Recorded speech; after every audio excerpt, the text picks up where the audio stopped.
დღეს განვიხილეთ ჩვენი საქართველოს თავდაცვის სამინისტროს რეფორმის გეგმები, განვიხილეთ შეიარაღებული ძალების რეფორმირების გეგმები. სხვადასხვა ბრიტანეთი ასევე გადის რეფორმის და ჯარების ოპტიმიზაციის ახალ ეტაპს, აქედან გამომდინარე ძალიან საინტერესო იყო მათთვის ჩვენი ხედვების მოსმენა, ჩვენთვის კი მათი, ასე ვთქვათ, გამოცდილების გაზიარება.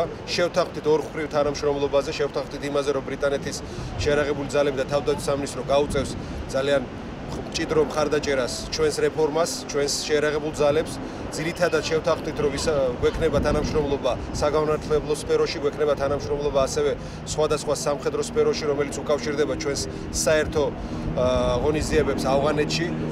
ბრიტანეთი მჭიდროდ უჭერს მხარს ჩვენს ინტეგრაციას ნატოში, აქედან გამომდინარე ეს საკითხიც იყო განხილული ჩვენ შეხვედრაზე და დიდი კმაყოფილებით მინდა ვთქვა, რომ საომავლო თანამშრომლობის გეგმები კიდევ უფრო გააღრმავებს ჩვენ ორ ქვეყანას შორის მჭიდრო ურთიერთობებს. შეხვედრები გავმართეთ ბრიტანეთის შეიარაღებული ძალების სამხედრო და სამოქალაქო ხელმძღვანელობასთან. საუბრის თემა შეეხო ძირითადში ორმხრივი თანამშრომლობის გაღრმავების პერსპექტივებს. ხაზი გაესვა თავდაცვაში საქართველოს შეიარაღებულ ძალებში მიმდინარე რეფორმების კუთხით ბრიტანელების მხარდაჭერის მნიშვნელობას.